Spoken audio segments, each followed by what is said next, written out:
अपवर्तन का कारण, रीजन ऑफ रिफ्रैक्शन। अलग अलग माध्यम में प्रकाश की चाल अलग अलग होती है, इसी कारण अपवर्तन होता है। डिफरेंट मीडियम में लाइट की जो स्पीड होती है वो डिफरेंट होती है, इसी रीजन से रिफ्रैक्शन होता है। नेक्स्ट चलते हैं अपवर्तन के नियम, लॉज ऑफ रिफ्रैक्शन। अपवर्तन के नियमों में प्रथम नियम पे चलते हैं, फर्स्ट लॉ पे चलते हैं। पहला नियम परावर्तन के नियम की तरह ही है, जो लॉज ऑफ रिफ्लेक्शन पढ़ा था उसमें जो बताया था उसकी तरह ही है। आपतित किरण, अपवर्तित किरण व अभिलंब तीनों एक ही तल में या एक ही समतल में स्थित होते हैं। Incident ray, refracted ray and normal lie in same plane.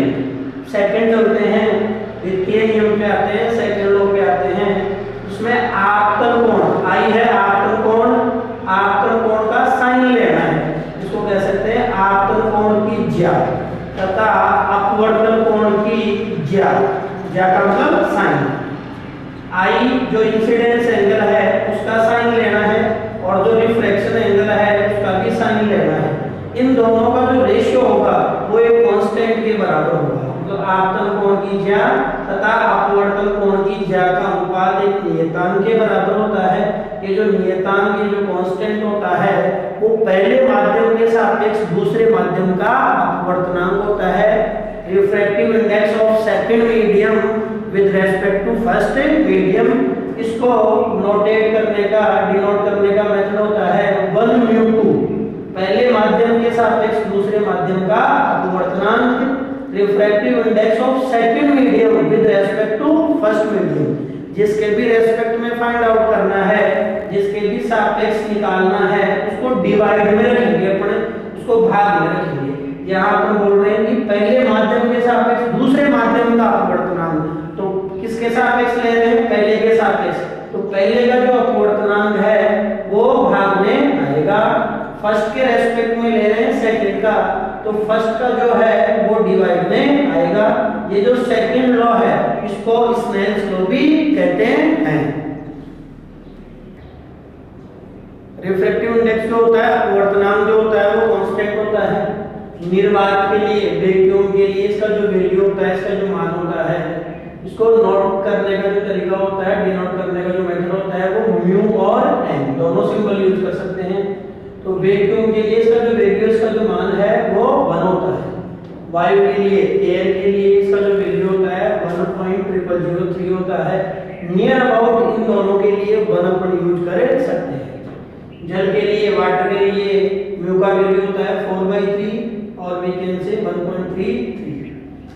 कांच के लिए, ग्लास के लिए म्यू का जो वैल्यू लेते हैं वो 1.5 लेते हैं। ग्लास में भी 2 प्रकार के ग्लास आते हैं, कांच में भी 2 प्रकार के कांच आते हैं। एक होता है क्राउन ग्लास, क्राउन कांच, जो बल्ब वगैरह जो कांच आता है, जो पतला कांच आता है, पतला जो ग्लास आता है, थिन जो ग्लास होता है वो होता है क्राउन ग्लास होता है, क्राउन कांच होता है। उसके लिए जो म्यू का वैल्यू होता है वो 1.5 होता है। एक होता है फ्लिंट ग्लास, फ्लिंट कांच, जो खिड़की दरवाजों का, विंडो का ये जो कांच आता है वो थोड़ा थिक होता है, मोटा होता है, उसको कहते हैं फ्लिंट ग्लास। उसका जो वैल्यू होता है उसके लिए म्यू का वो होता है 1.62। सबसे ज्यादा जो म्यू का वैल्यू होता है वो हीरे के लिए होता है, डायमंड के लिए होता है, और म्यू का जो वैल्यू होता है वो 2.42 होता है। नेक्स्ट चलते हैं, लिखा हुआ है जल के सापेक्ष कांच का अपवर्तनांक। Refractive index of a glass with respect to water. इसको नोट करने का जो तरीका है, लिखने का जो मेथड है वो ये रहेगा, यानी दिया W/μg। W का मतलब वाटर है और G का मीनिंग ग्लास है, म्यू रिफ्रैक्टिव इंडेक्स। तो लिखा है जल के सापेक्ष, जल के सापेक्ष किसके रेस्पेक्ट में निकालना है? वाटर के। तो जिसके रेस्पेक्ट में निकालना है, जिसके सापेक्ष निकालना है वो पहले आ जाएगा, और जिसका निकालना है, जिसका फाइंड आउट करना है, किसका फाइंड आउट करना है, किसका निकालना है, ग्लास का, कांच का, वो बाद में आएगा। तो इसका फॉर्मूला जो बनता है इसको ऐसे याद रख लीजिए, इसको एंटी क्लॉकवाइज रोटेट कर दीजिए, घड़ी की सुई की दिशा में थोड़ा घुमा दीजिए, तो म्यू जी न्यूमरेटर में आ जाएगा, अंश में आ जाएगा, और म्यू डब्ल्यू डिनोमिनेटर में आ जाएगा, हर में आ जाएगा। सापेक्ष जल का अपवर्तनांक, refractive index of water with respect to glass. तो देखिए किसके सापेक्ष निकालना है, किसके रेस्पेक्ट में निकालना है, ग्लास के रेस्पेक्ट में निकालना है, वो ग्लास के रेस्पेक्ट में निकालना है, कांच के सापेक्ष ज्ञात करना है। विद रेस्पेक्ट टू ग्लास लिखा हुआ है तो सबसे पहले क्या है, जिसके सापेक्ष निकालना है, जिसके रेस्पेक्ट में निकालना है। तो ग्लास के रेस्पेक्ट में निकालना है, कांच के सापेक्ष निकालना है, तो पहले जी आ गया। किसका निकालना है, जल का निकालना है, वाटर का निकालना है, तो बाद में वाटर आ गया। वही रोटेट कर दीजिए एंटी क्लॉकवाइज, तो म्यू डब्ल्यू न्यूमरेटर में आ जाएगा, अंश में आ जाएगा, और म्यू जी डिनोमिनेटर में आ जाएगा, हल में। नेक्स्ट चलते हैं, कांच के सापेक्ष वायु का अपवर्तनांक। किसके सापेक्ष, कांच के सापेक्ष, किसके रेस्पेक्ट में, ग्लास के रेस्पेक्ट में। तो सबसे पहले ग्लास आ गया, निकालना किसका है, एयर का, वायु का, बाद में एयर आ गया, वही फॉर्मूला आ गया। नेक्स्ट लिखा हुआ है वायु के सापेक्ष कांच का अपवर्तनांक, refractive index of a glass with respect to air. किसके रेस्पेक्ट में निकालना है, एयर के रेस्पेक्ट में निकालना है, वायु के सापेक्ष निकालना है। तो सबसे पहले एयर आएगा, वायु आएगी, फिर म्यू और फिर जी। अब सुनिए इसमें लास्ट वाले में हम लीजिए, जब भी वायु के सापेक्ष अपन ज्ञात करते हैं, एयर के रेस्पेक्ट में निकालते हैं या वैक्यूम के रेस्पेक्ट में निकालते हैं, निर्वात के सापेक्ष जब अपन अपवर्तनांक निकालते हैं किसी भी दूसरे माध्यम का, किसी भी दूसरे मीडियम का, तो उसको कहते हैं निरपेक्ष अपवर्तनांक, उसको कहते हैं एब्सोल्यूट रिफ्रैक्टिव इंडेक्स। मैं फिर बता दूं, एब्सोल्यूट रिफ्रैक्टिव इंडेक्स क्या होगा, निरपेक्ष अपवर्तनांक क्या होगा, किसी भी माध्यम का, किसी भी मीडियम का जब एयर या वैक्यूम, वायु या निर्वात के सापेक्ष अपवर्तनांक निकालते हैं, रिफ्रैक्टिव इंडेक्स फाइंड आउट करते हैं, तो वो होता है निरपेक्ष अपवर्तनांक, होता है एब्सोल्यूट रिफ्रैक्टिव इंडेक्स। और जो निरपेक्ष अपवर्तनांक होता है, एब्सोल्यूट रिफ्रैक्टिव इंडेक्स होता है, उसको ओनली एंड ओनली म्यू या फिर एन से डिनोट कर सकते हैं। फिर नेक्स्ट चलते हैं, एक आता है सापेक्ष अपवर्तनांक, रिलेटिव रिफ्रैक्टिव इंडेक्स। जब एक माध्यम का दूसरे माध्यम के सापेक्ष, जब एक मीडियम का अनदर मीडियम के रेस्पेक्ट में रिफ्रैक्टिव इंडेक्स फाइंड आउट करते हैं, अपवर्तनांक ज्ञात करते हैं, तो होता है सापेक्ष अपवर्तनांक, रिलेटिव रिफ्रैक्टिव इंडेक्स। निरपेक्ष जो अपवर्तनांक है, एब्सोल्यूट रिफ्रैक्टिव इंडेक्स है, उसको इस तरह भी डिफाइन किया जा सकता है, म्यू और एन इक्वल टू लिखा हुआ है, निर्वात में प्रकाश की चाल, speed of light in vacuum divide में अपॉन में आएगा माध्यम में प्रकाश की चाल, speed of light in vacuum. तो इसको लिख दिया mu equal to speed of light in vacuum, निर्वात में जो प्रकाश की चाल है वो कांस्टेंट होती है, अपन जानते हैं, c इक्वल टू उसका जो मान होता है वो 3 × 10⁸ मीटर पर सेकंड होता है, c इक्वल टू 3 × 10⁸ मीटर पर सेकंड होता है। तो c लिख दिया, निर्वात में प्रकाश की चाल, speed of light in vacuum में लिख दिया c, और किसी दूसरे मीडियम में, दूसरे माध्यम में उसको लिख दिया v। ये अपन निकाल रहे हैं रिलेटिव, ये अपन निकाल रहे हैं एब्सोल्यूट रिफ्रैक्टिव इंडेक्स, निकाल रहे हैं निरपेक्ष अपवर्तनांक निकाल रहे हैं। अगर यहाँ म्यू1 कर देता हूँ तो ये तो कांस्टेंट है, ये तो कांस्टेंट रहती है, निर्वात में प्रकाश की चाल तो नियत रहती है, तो यहाँ म्यू1 कर दिया, म्यू1 कर दिया तो यहाँ v1 आ जाएगा, यहाँ म्यू2 कर दिया तो v2 आ जाएगा, डिवाइड कर दिया, डिवाइड करने पे अपने पास एब्सोल्यूट नहीं आएगा, तो रिलेटिव आएगा, रिलेटिव आएगा एक मीडियम के रेस्पेक्ट में दूसरे मीडियम का, क्योंकि c कैंसिल हो जाएगा। तो अब जो चल रहा है इसके बाद में चल रहा है रिलेटिव रिफ्रैक्टिव इंडेक्स चल रहा है, सापेक्ष अपवर्तनांक चल रहा है, तो डिवाइड कर दिया, c से c कैंसिल हो गया, तो अपने पास आया μ2/μ1 इक्वल टू आ गया v1/v2। फिर नेक्स्ट चलते हैं, पढ़ने ये पढ़ा है कि जो अपवर्तन होता है, रिफ्रैक्शन ऑफ जो लाइट होता है, उसमें फ्रीक्वेंसी अनचेंज रहती है, आवर्ती अपरिवर्तित रहती है। तो ये कोई फर्स्ट मीडियम है, ये कोई सेकंड मीडियम है, रे फर्स्ट मीडियम से सेकंड मीडियम में जा रही है। यहाँ स्पीड जो ली है v1 ली है, वेवलेंथ जो लिया है वो λ1 लिया है, और फ्रीक्वेंसी जो ली है f ली है, चाल ली है v1, तरंगदैर्घ्य λ1, आवर्ती f। दूसरे माध्यम में चले गए, सेकंड मीडियम में चले गए, वहां स्पीड को ले लिया v2, वेवलेंथ λ2, फ्रीक्वेंसी f। चाल होगी v2, तरंगेंद्रीय लैम्ब्डा 2 और आवृत्ति होगी f। ये f अनचेंज रहेगा, f नहीं बदलेगा, आवृत्ति रिमेन सेम। फिर एक फॉर्मूला जानते हैं, v1 इक्वल टू होता है lambda f, v equal to lambda f होता है, तो v1 इक्वल टू आ गया लैम्ब्डा 1 f आ गया। ऐसे v2 इक्वल टू आ गया लैम्ब्डा 2 f आ गया, इनको डिवाइड कर दिया, f से f कैंसिल हो गया, लैम्ब्डा 1 बाई लैम्ब्डा 2। अब इनको एक साथ लिख दिया, ये फॉर्मूला इंपॉर्टेंट है, ये याद रखना है। 1/2 पहले माध्यम के सापेक्ष दूसरे माध्यम का अपवर्तनांक, refractive index of second medium with respect to first, इसको μ2 बाई μ1 लिख सकते हैं। नेक्स्ट μ2 बाई μ1 किसके इक्वल है, v1 बाई v2 के इक्वल है, और v1 बाई v2 किसके इक्वल है, लैम्ब्डा 1 बाई लैम्ब्डा 2 के इक्वल है। और ये स्नेल्स लॉ से अपन जानते हैं sin i upon sin r। फिर देखते हैं आगे, यहाँ से एक चीज दिख रही है कि लैम्ब्डा और म्यू दोनों इनवर्सली प्रोपोर्शनल है, अपवर्तनांक और तरंगेंद्रीय दोनों एक दूसरे के व्युत्क्रमानुपाती हैं। तो लैम्ब्डा जो सबसे ज्यादा होता है वो रेड कलर का होता है, जो तरंगेंद्रीय होता है, जो वेवलेंथ होता है वो लाल रंग रेड कलर का सबसे ज्यादा होता है, और वॉयलेट का सबसे कम होता है। मैंने बताया म्यू और लैम्ब्डा दोनों इनवर्सली प्रोपोर्शनल है, एक दूसरे के व्युत्क्रमानुपाती है। तो लैम्ब्डा आर सबसे ज्यादा है और लैम्ब्डा बी सबसे कम है, तो म्यू में अपोजिट हो जाएगा, म्यू ऑफ वी सबसे बड़ा होगा और म्यू ऑफ आर सबसे छोटा होगा। अपवर्तनांक की निर्भरता में चलते हैं, factors on which the refractive index depends. पहला है माध्यम की प्रकृति पे, nature of the medium.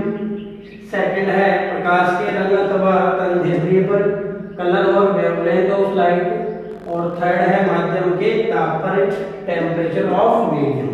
Medium का टेम्परेचर बढ़ाते हैं, माध्यम का ताप बढ़ाते हैं, तो जो अपवर्तनांक है रिफ्रैक्टिव इंडेक्स है वो कम होता है, घटता है, डिक्रीज होता है। टेम्परेचर इंक्रीज करने से रिफ्रैक्टिव इंडेक्स घटता है, ताप बढ़ाने से अपवर्तनांक कम होता है। नेक्स्ट डेरिवेशन में चलते हैं, गोलीय पृष्ठ पर ब्रैकेट में लिखा है से अपवर्तन, रिफ्रैक्शन एट स्फेरिकल सरफेस। सबसे पहले गोलीय उत्तल पृष्ठ लिया है, ये गोलीय उत्तल पृष्ठ है, ये मुख्य एक्स वाली रेखा है जो P को C से मिला रही है, ये मुख्य एक्स है। मुख्य एक्स के बिंदु O पे एक बिंदुवत वस्तु रखी है, एक पॉइंट ऑब्जेक्ट रखा हुआ है, बिंदु वस्तु रखी है, यहाँ से प्रकाश किरणें चल रही है, और यह जो प्रकाश किरण है वो जो पृष्ठ है उसके ए बिंदु पे आपतित हो रही है। फिर अपवर्तन के पश्चात ये दूसरे माध्यम में चली जा रही है। ये जो प्रकाश किरण है उसका जो आपतन है अभिलंबवत है, ये अभिलंबवत आपतित हो रही है। अपवर्तन इसका भी होगा लेकिन बिना किसी विचलन के ये सीधी चली जाएगी। तो ये आपतित और ये अपवर्तित, ये आपतित और ये अपवर्तित, दोनों जिस बिंदु पे एक दूसरे को काट रही है तो दोनों एक दूसरे को I बिंदु पे काट रही है, तो I पे प्रतिबिंब बन रहा है। इसमें बिंदुवत वस्तु है और बिंदुवती प्रतिबिंब है। अपन ने पृष्ठ पे कोई बिंदु लिया, A पृष्ठ पे कोई बिंदु है, उसको वक्रता केंद्र से मिला लिया। पृष्ठ पे कहीं कोई बिंदु ले और उसको वक्रता केंद्र से मिला ले, तो जो रेखा बनेगी वो अभिलंब का कार्य करेगी। अब देखिए ये आपतित किरण है और ये अभिलंब है, तो आपतित किरण और अभिलंब के मध्य का जो कोण होगा वो आपतन कोण होगा। ये अपवर्तित किरण है और ये अभिलंब है, तो अपवर्तित किरण व अभिलंब के मध्य जो कोण बनेगा वो कोण R होगा। यहाँ कोण ले लिया अल्फा, यहाँ ले लिया बीटा, और ये है गामा, ये गामा कोण है।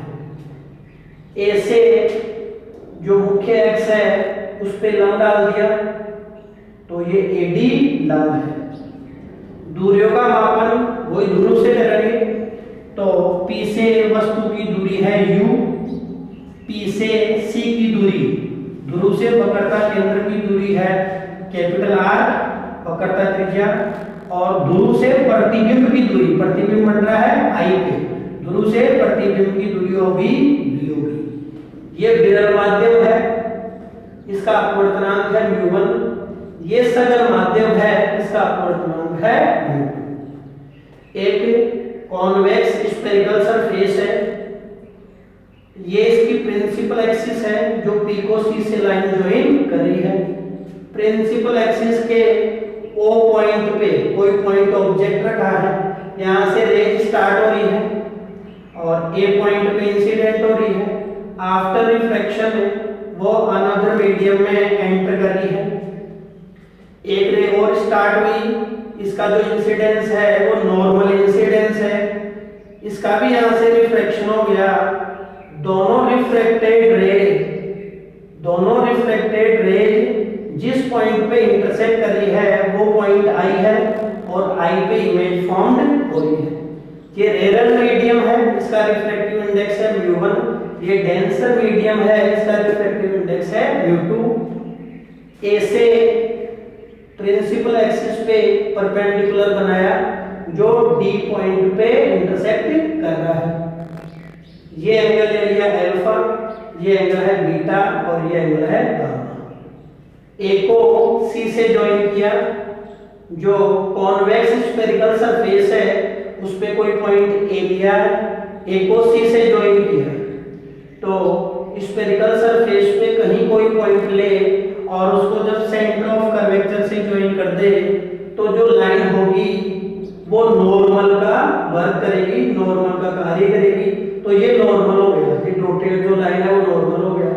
ये इंसिडेंट रे है और ये नॉर्मल है, तो ये एंगल ऑफ इंसिडेंस हो गया। ये रिफ्रैक्टेड रे है और ये नॉर्मल है, तो ये एंगल ऑफ रिफ्रैक्शन हो गया।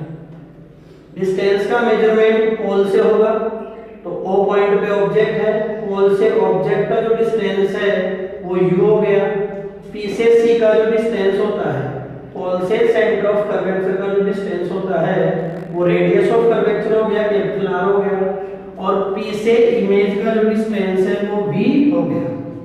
अब चलते हैं, सबसे पहले इसमें डेरिवेशन में चलते हैं। तो इसके डेरिवेशन में देखिए अपने को अपवर्तन निकालना है, रिफ्रैक्शन फाइंड आउट करना है स्फेरिकल सरफेस से। रिफ्रैक्शन के लिए, अपवर्तन के लिए भी अपन ने देखा था कि अपन स्नेल्स लॉ लगा रहे थे, स्नेल का नियम लगा रहे थे। स्नेल्स लॉ क्या था? स्नेल्स लॉ था sin I upon sin R, sin I upon sin R equal to constant, और वो जो कांस्टेंट था वो रिफ्रैक्टिव इंडेक्स बताया था आपने पहले माध्यम के सापेक्ष दूसरे माध्यम का, refractive index of second medium with respect to first medium बताया था इसको। अब देखिए इसको ऐसे याद रखा जा सकता है कि स्नेल्स लॉ लगाने के लिए एक तो अपने को जरूरत पड़ेगी I की, एक जरूरत पड़ेगी इसकी R की। तो सबसे पहले अपन I निकालते हैं इसमें। तो I निकालने के लिए मैंने ये बताया भाई रिफ्रैक्शन अपवर्तन के लिए स्नेल्स लॉ लगाना है, और स्नेल्स लॉ में एक तो अपने को I चाहिए, एक R चाहिए। तो सबसे पहले I फाइंड आउट करना चाहते हैं। तो I का वैल्यू, I का मान फाइंड आउट करने के लिए, I का मान ज्ञात करने के लिए अपन एक ट्रायंगल ढूंढा। ऐसा ट्रायंगल लेना है, ऐसा त्रिभुज लेना है जिसमें I आ रहा हो। तो देखिए ट्रायंगल मिला AOC, AOC ट्रायंगल मिला। तो AOC ट्रायंगल में I जो है वो एक्सटीरियर एंगल है, बहिष्कोण है त्रिभुज की, ट्रायंगल की किसी भी एक भुजा को आगे बढ़ाने से जो कोण बनेगा वो बहिष्कोण होगा। ट्रायंगल की किसी भी एक साइड को एक्सटेंड कर दे फिर जो एंगल फॉर्म होगा वो एक्सटीरियर एंगल होता है। तो ट्रायंगल AOC मैं पहले बात कर रहा हूँ, I फाइंड आउट करना है। तो I फाइंड आउट करने के लिए ट्रायंगल ले लिया AOC। I एक्सटीरियर एंगल है, बहिष्कोण है, तो एक्सटीरियर एंगल जो होगा बहिष्कोण होगा, उसका जो वैल्यू होगा, उसका जो मान होगा अंतर कोणों के योग के बराबर होगा। इंटीरियर जो एंगल है उनके सम के इक्वल होगा। तो I इक्वल टू लिख दिया alpha plus beta. Equation number 1 आ गई, समीकरण नंबर 1 आ गया। कैसे लिखा? एक्सटीरियर एंगल या बहिष कोण। अब मैंने ये बताया था तुम्हारे को कि अपने पास लॉ ऑफ रेज कह दो। इस चैप्टर में जब भी अपन बात करेंगे किरणों के नियमों की बात करेंगे तो कोणों के कम मानों के लिए लागू होते हैं। एंगल्स का जो वैल्यू होता है वो वेरी स्मॉल होना चाहिए, तब अपने पास जो लॉ ऑफ रेज पढ़े हैं अपन ने वो एप्लीकेबल होते हैं। तो यहाँ जो एंगल है उनका वैल्यू वेरी स्मॉल लेते हैं अपन, बहुत छोटे मान लेते हैं। तो लिख दिया अल्फा और बीटा। अल्फा व बीटा का मान काफी कम होने पर alpha and beta are very small. एक चीज आप याद रखेंगे, अगर एंगल का वैल्यू वेरी स्मॉल है, थीटा अगर वेरी स्मॉल है तो sine theta nearly equal to होता है थीटा। उसको आगे मैं प्रूफ करके भी बता दूंगा। अब एक बार याद रख लीजिए, cos theta nearly equal to होता है 1 और tan theta nearly equal to होता है थीटा। कब एप्लीकेबल होगा ये? जब एंगल का वैल्यू वेरी स्मॉल होगा। वेरी स्मॉल मतलब 5 डिग्री 10 डिग्री इतना होगा, तब ये फॉर्मूला अपन एप्लीकेबल कर सकते हैं। अब देखिए alpha and beta are very small. Alpha और बीटा बहुत छोटे हैं, तो अब सोचिए यहाँ अपने पास एंगल गिवन है, कोण दे रखा है। इधर देखते हैं तो एक तो साइन में एंगल है और एक जो एंगल है किसमें है? tan में। अब साइन में क्या आएगा? लंब बटे कर्ण आएगा, परपेंडिकुलर कोण हाइपोटेन्यूस आएगा। tan में क्या आएगा? लंब बटे आधार आएगा, परपेंडिकुलर कोण बेस आएगा। परपेंडिकुलर तो चलो इसमें भी आ रहा है और परपेंडिकुलर इसमें भी आ रहा है। इसमें आ रहा है कर्ण हाइपोटेन्यूस, इसमें आ रहा है बेस। अपने पास जो वैल्यूज है यहाँ जो मान है वो बेस वाले हैं, आधार वाले। देखिए u भी बेस में है, v भी बेस में है, r भी बेस में है, तो इनके टर्म्स में ही फाइंड आउट करना है अपने को। तो अपन यहाँ tan लेंगे, tan लेंगे तो अल्फा नियरली इक्वल टू हो गया tan अल्फा के and beta nearly equal to हो गया tan बीटा के। ये दोनों वैल्यू उठा के समीकरण नंबर 1 में पुट कर दीजिए। समीकरण नंबर 1 में रख दीजिए। तो इक्वेशन नंबर फर्स्ट में पुट कर दिया, ये आ गया i equal to tan alpha plus tan beta. अब tan अल्फा का वैल्यू फाइंड आउट करना है, tan अल्फा का मान ज्ञात करना है। तो देखिए अल्फा कहां बन रहा है? O पे बन रहा है और ट्रायंगल लेने के लिए अपने परपेंडिकुलर ड्रॉ किया था तो AD परपेंडिकुलर हो गया। तो अपने पास जो ट्रायंगल हुआ वो कौन सा हुआ?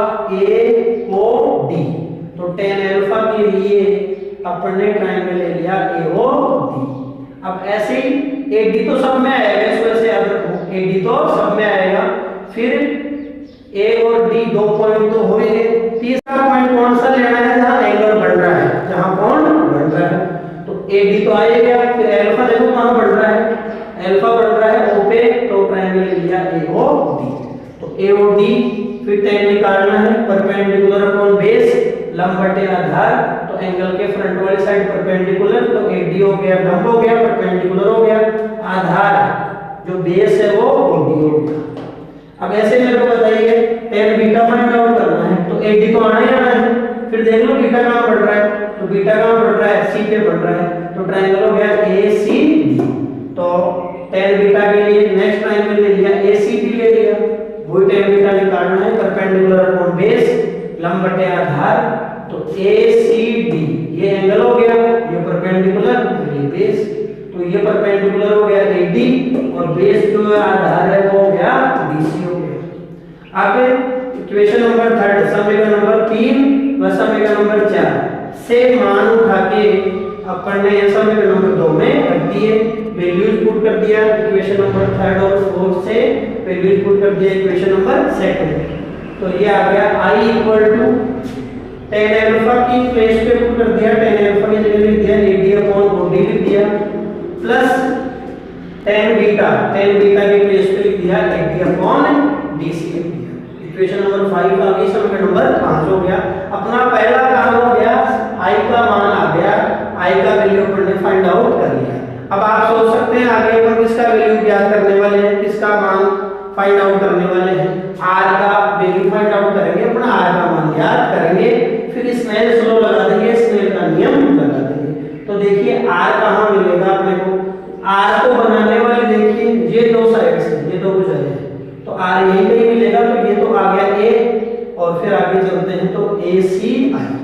तो अपन ने ट्रायंगल ले लिया ACI। आर का वैल्यू फाइंड आउट करना है। अब आर यहाँ एक्सटीरियर एंगल नहीं है, जो ट्रायंगल लिया त्रिभुज लिया ACI उसमें आर एक्सटीरियर नहीं है, आर बेस कोण नहीं है, यहाँ एक्सटीरियर है बीटा, बेस कोण है बीटा।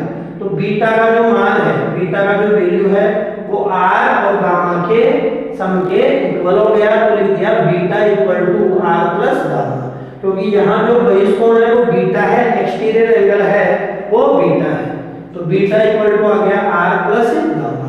अब अपने को वैल्यू किसका फाइंड आउट करना था, आर का, तो आर को यही रख दीजिए, इसको इधर ले जाइए, तो ये आ गया R equal to beta minus gamma. ये आ गई इक्वेशन नंबर 6।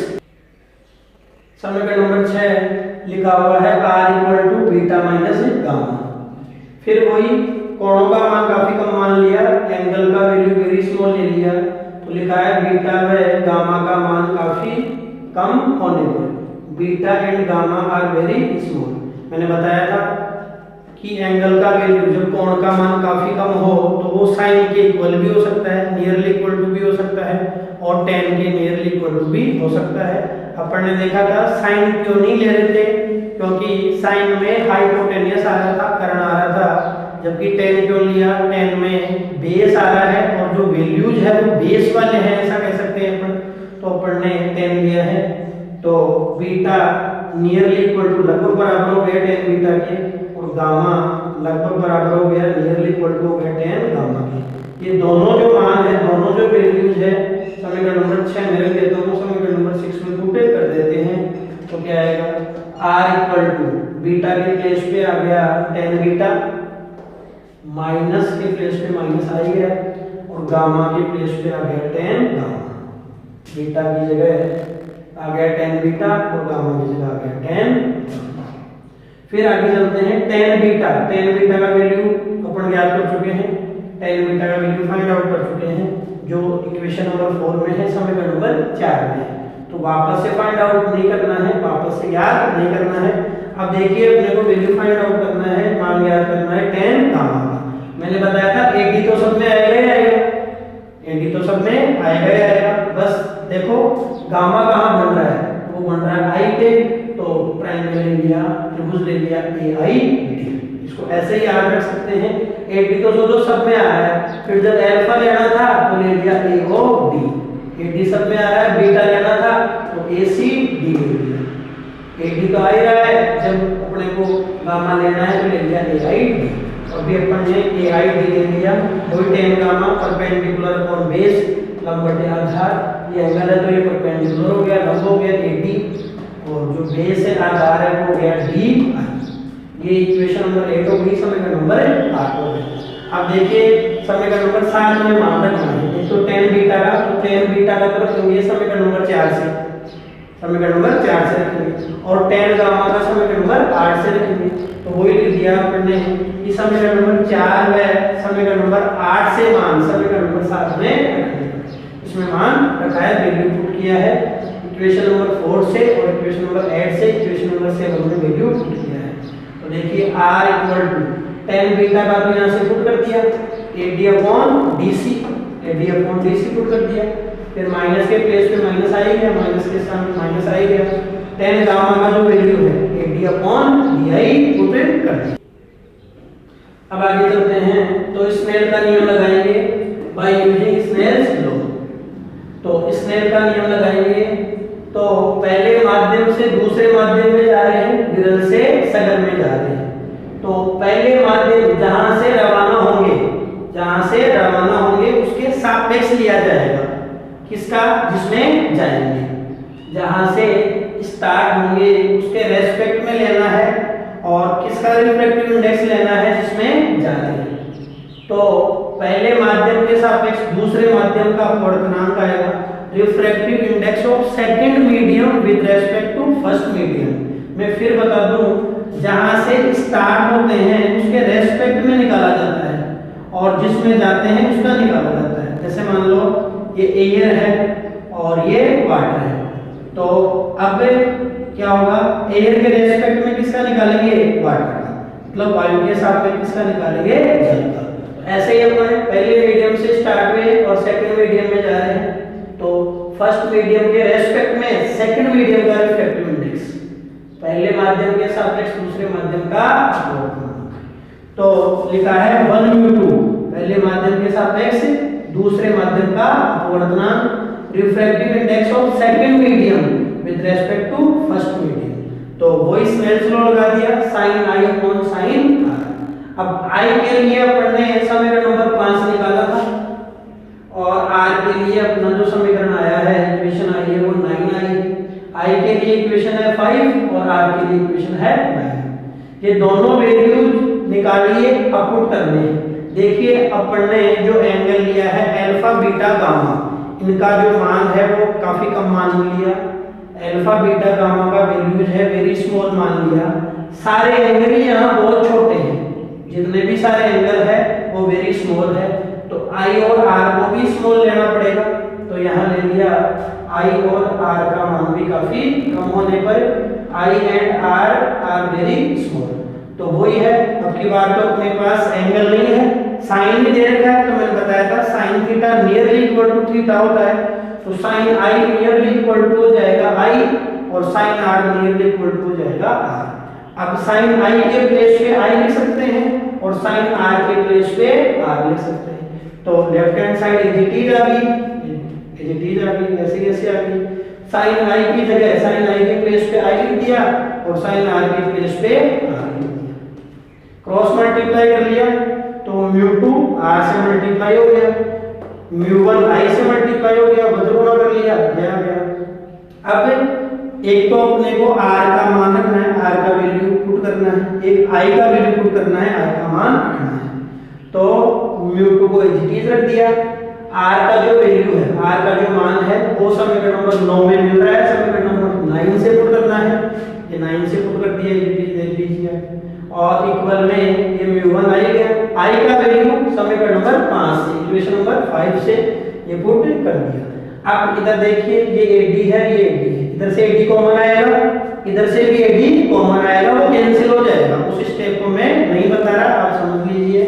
μ2 अंदर मल्टीप्लाई होगा तो μ2 अपॉन DC आ गया, ये μ2 यहाँ भी मल्टीप्लाई हो गया तो μ2 अपॉन DI हो गया, μ1 यहाँ मल्टीप्लाई हो गया तो μ1 अपॉन OD आ गया, और μ1 यहाँ मल्टीप्लाई हो गया तो μ1 अपॉन DC आ गया।